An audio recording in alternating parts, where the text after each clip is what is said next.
फिक्र वो करे जो आज घर से निकले ही नहीं, फिक्र वो करे आज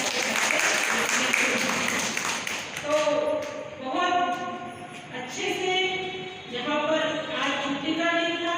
गुरु नानक जयंती की भी सबको बधाई। बिरसा मुंडा की भी जयंती अभी चालू ही है सब तरफ, उसकी भी आप सबको बधाई हो।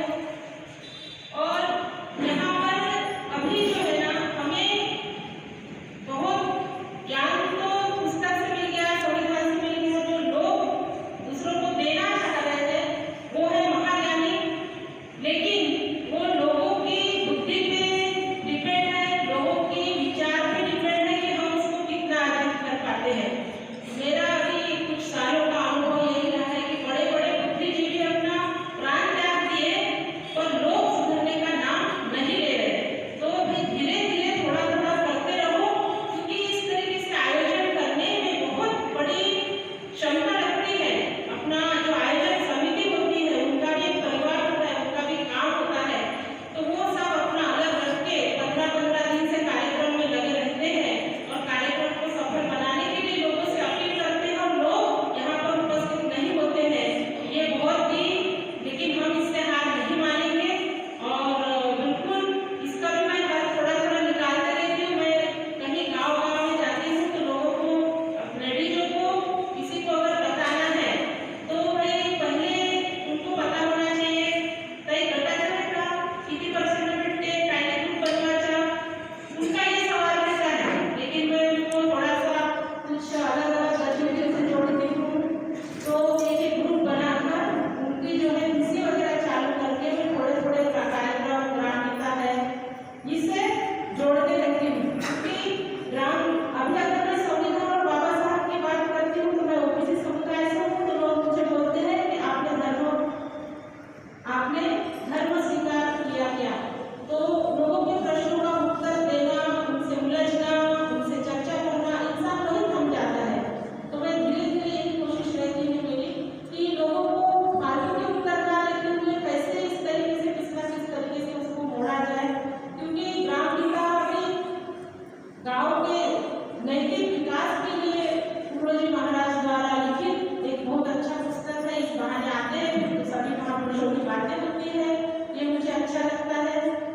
ग्राम गीता का भी बहुत महत्वपूर्ण है। आज हमारे बीच में अगर प्रतिभा पाटिल, पूर्व राष्ट्रपति, प्रथम महिला भारत की बनी थी, तो अमरावती में सबसे पहले ग्राम गीता की वो संध्या प्रार्थना, सामुदायिक प्रार्थना में गई थी, तो वहां पर उन्होंने बोला था कि महिलाओं को समान अधिकार भारत में मिलेगा क्या?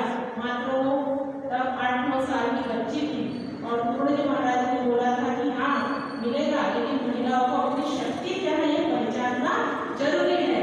और वो प्रतिभा पाटिल हमारे देश की आज उस समय उसको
लेकिन जब तक वो क्वेश्चन को पता है कि किस तरीके से पढ़ा है और कितनी बातें ध्यान रखता है।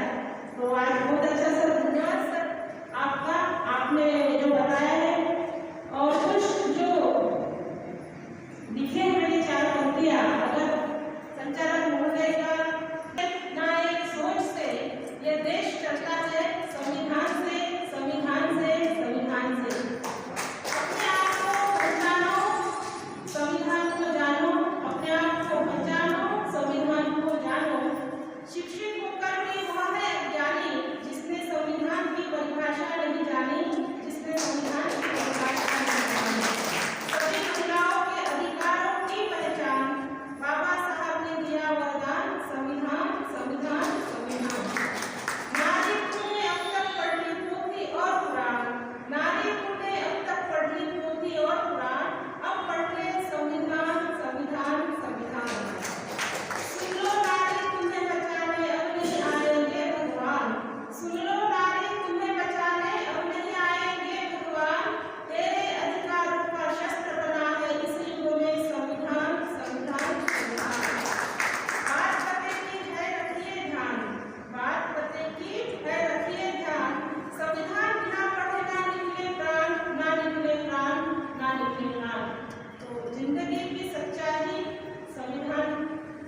लाचारों के लिए न्याय पाना इतना महंगा क्यों हो गया?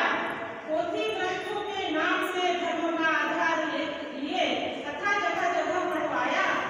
संविधान है जग हितैषी तो क्यों जन जन तक नहीं पहुंचाया? क्यों जन जन तक नहीं पहुंचाया? डॉक्टर बाबा साहेब भीमराव अम्बेडकर जी के तत्वाधान में यह भारत का संविधान आया, जिसके बदौलत निडरता से मैंने यहाँ खड़े होकर बोल पाया, यहाँ खड़े होकर बोल पाया। आप सभी परम आदरणीय बंधुओं को मेरी वाणी लगे तीखी नहीं हूँ मैं प्रशंसा की भूखी, बस तर्कशील समाज को इसी अपेक्षा के साथ आप इसकी मैं भी सुखी। धन्यवाद। जय हिंद।